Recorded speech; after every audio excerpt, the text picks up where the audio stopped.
So I mentioned in my opening address yesterday that I thought global connectivity was really an exciting phenomenon that will help to move us forward.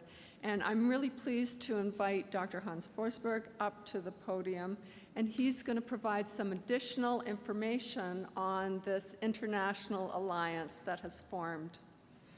Now, Hans is a pretty impressive guy. He's professor in neuroscience at the Karolinska Institute and consultant in neuropediatrics at Astrid Lindgren Children's Hospital in Stockholm. He has a really broad scientific background. We heard yesterday his connection with Andrew Gordon. He's involved in translational research, again, the importance of translational neuroscience networks, focused on neurodevelopmental disorders, and he has an extensive body of publications. Now, Amber Alert. For those scientists in the audience, listen to this next thing. He is a member of the Nobel Committee for Physiology and Medicine. You may be the most popular individual at the networking dinner tonight. He is also chairman of the European Academy of Childhood Disability. Welcome to the podium, Hans.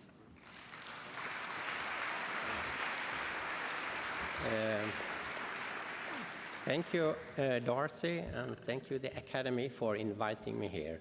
We have, if I get the first slide, we have a long-standing collaboration between the European and American Academy, which means that the president or the chairman are coming over to each other's annual meetings. So actually, both Darcy and Rich was in Vienna in July when we had our annual meeting.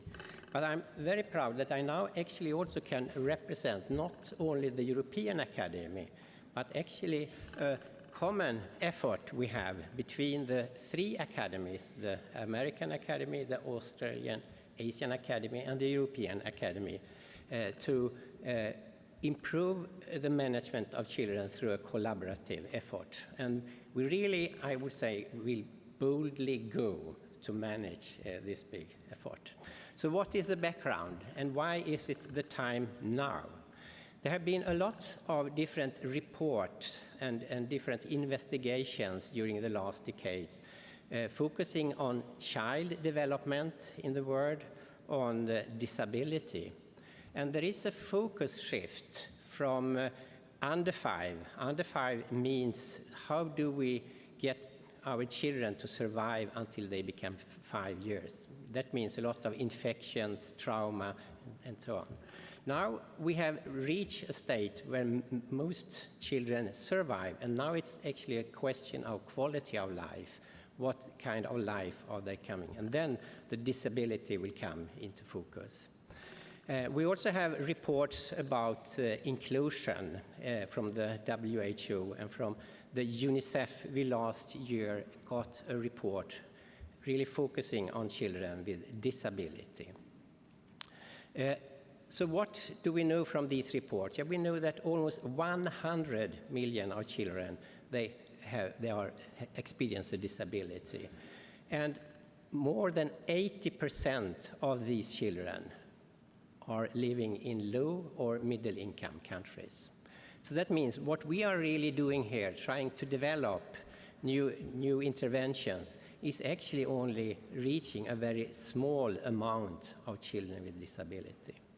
And we also know that these children are very neglected or often neglected. About 90% will not attend school of children with disability, and the mortality rate is much, much higher. So the key messages is really that improving child development, that has become a priority on the global political arena.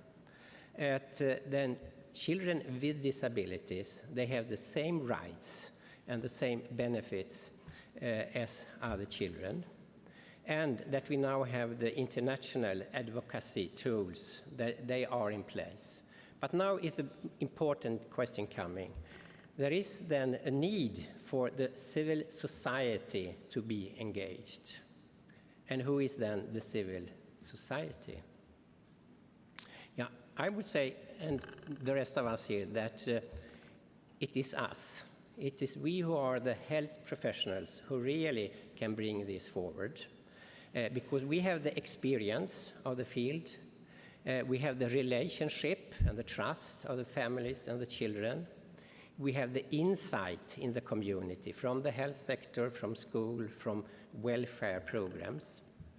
And we have actually the capacity to influence. Each of you have probably an influence on the local level. If we get together, we can have an influence on the national level. And now, if we really merge, we would be able to actually have an influence on the international level. But it's important to act together. Already today, there are many of us who do individual efforts, have contacts with different universities, and really do remarkable missions there. But in order really to make a difference, we need to scale up. We need actually to start collaborating and make a network. So this is what we actually just now have established between the three founding academies, the American Academy, the Australian Asian, and the European Academy. And if we are going to make a network, we of course need to have a lot of academies in the other part of the world. And recently, this year, an Eastern African Academy was initiated. We are discussing with South American colleagues, and please, you who are from South America, we will meet actually directly after this lecture out on the terrace. We really want to engage as many as possible. The Mexican have already come quite a bit with Mauricio Digado and the colleagues from Mexico, and they are just about to establish an academy. And there are also discussions with India and with Egypt. So because it's, of course, extremely important that it's not only we who already have an established academy, but that we also get engagement from our colleagues in the low and middle income countries. So what I want to do here is tell you why, and that will be now my personal perspective, why I think it's important. And it actually, we could say, it started about 1 year and a week ago in what is called Arabatska Silka, which is at the Azov Sea at the Crimea island. And what we can see here is the institute they are just building there. And the leading one is Professor Kosyavkin, who was doing this. And together with Diane Damiano and Professor Kosyavkin, we arranged a workshop of intervention in cerebral palsy. And the reason we did this was the following. Here you have Professor Kosyavkin, and here he is demonstrating his technique. And it's quite similar to what you just heard in the previous lecture, actually. Because what he has developed is a unique treatment, which he calls the multimodal rehabilitation concept. And that means that you have the child in the middle, and you do a lot of things. You stretch the muscles, you give massage, you get heat therapy.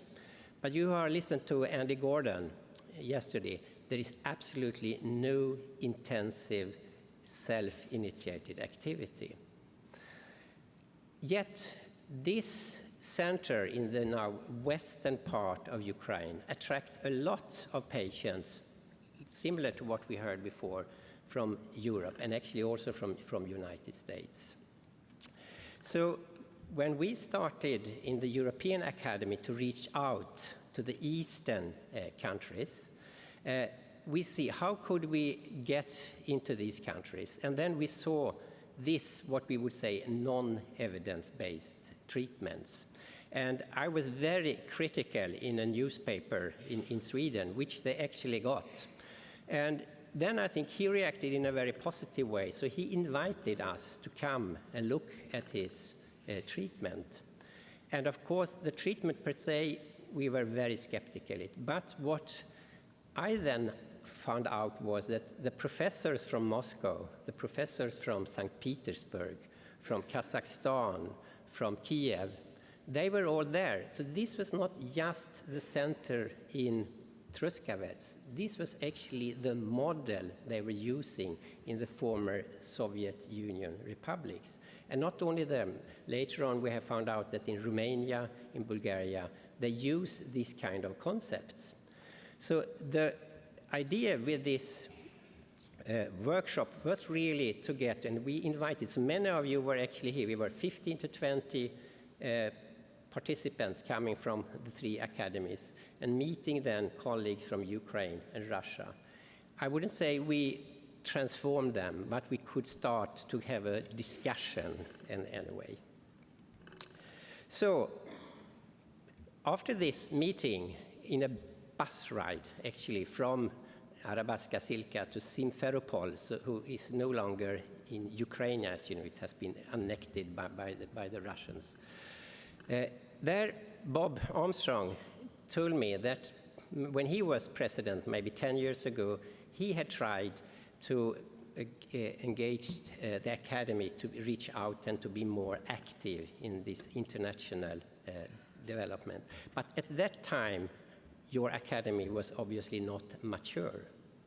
But now, when we had the idea and we started to contact the boards of the different academies, obviously the time was right. So we could ignite what would later be an explosion. So in just a few months, actually, all 3 academies said, this is what we want to do. We will invest both personal and economical in this. So together then, the chairman and the 2 presidents from the academies, hosted by Diane Damiano at NIH, we actually had the first meeting in January this year. And what we found out was that we should have a memorandum of understanding, which we should be working on for the following 2 years, and during that time prepare for an alliance. And later on, after approval for the academies, we could actually sign this memorandum of understanding at the Vienna meeting in July, two months ago. And the vision is really what I said. This is that we globally want to improve the outcome and health of children and youth with disability. So that is the ultimate goal. We want to do this by supporting families and colleagues. And the colleagues, I think, is an important thing, because this is a way we can build capacity in these countries. And we will do this by advancing and share the knowledge and transfer it to these new academies. Now I thought I had more time than I have, so I will just show you the aims, and you can actually find these on the website, on the EACD website, and probably you also have it on the American Academy website. But it's to promote teaching and training, to foster collaboration, to partner with other organizations like the UNICEF, WHO, or also professional organizations like the ICNA, the International Child Neurology Association. We want to promote scientific and needs-driven research, and we want to translate research funding into clinical practice. We have a list of activities. The first one is that we now have to have the active and operating executive group, and we will have a meeting tomorrow, and I hope after that we will be flying. One of the major tasks will be now to develop the governance structure for the alliance. And we say an alliance, so that means this will be an alliance of academies. So you as an individual cannot subscribe. It should be through the academies. We will then develop, as I showed you, we are already on the way. We will develop the global alliance by including new regional academies, and where there are none, we will actually support the initiation and establishment. And we will start actually already as soon as we can now with what we call knowledge transfer. For example, sending speakers to different meetings or giving courses in these countries. So we will not invest money, but we will use your brains and share actually the knowledge and see how we can transfer that. And we will also promote development of guidelines. And here the idea is that we should find out the recommendation on a general level, which later on can be implemented in the different academies and different nations.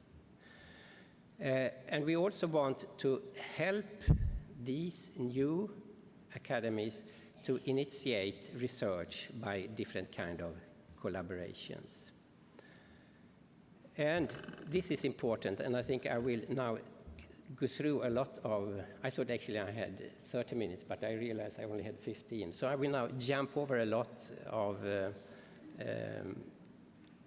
other things, and where we come to the last one. Because what we also will have, and let me back up to this one, we will continue with this now getting the best clinical practice, which is actually started in the Arabiska Strilka in Crimea, we had in Vienna, and tomorrow morning we will actually continue that work. So I think those who would be interested could talk with Darcy or Iona and see if you can participate. But the idea is that we should join forces and see how we could develop what we would say recommendations from the evidence-based results we have, but to do that to clinical recommendations and later on then to guidelines. So this is also an important part, and that is that we need to come together. Like you have your annual meetings, it's important that we can come together in this international society. And there we have been thinking a lot, because there are quite a lot of meetings going on already. So in this case, we will in Stockholm 2016, we will combine, there will only be one meeting, but we will combine the meeting of the European Academy of Childhood Disability, the International Cerebral Palsy Conference, and then having the first biennial meeting. So this will really be a mega meeting, so save the date. Since I'm here as a representative from the European Academy, I also would like you to see Jens Bo Nielsen, who is the president for the Copenhagen meeting. He has put on the flyers, you will see some information on the meeting we will have in Copenhagen. So there are many reasons to come to Europe, so I will welcome you all to come to this meeting. But I also hope that those of you who are interested in this international outreach also will contact us so that we can get your help. So thank you for inviting me here.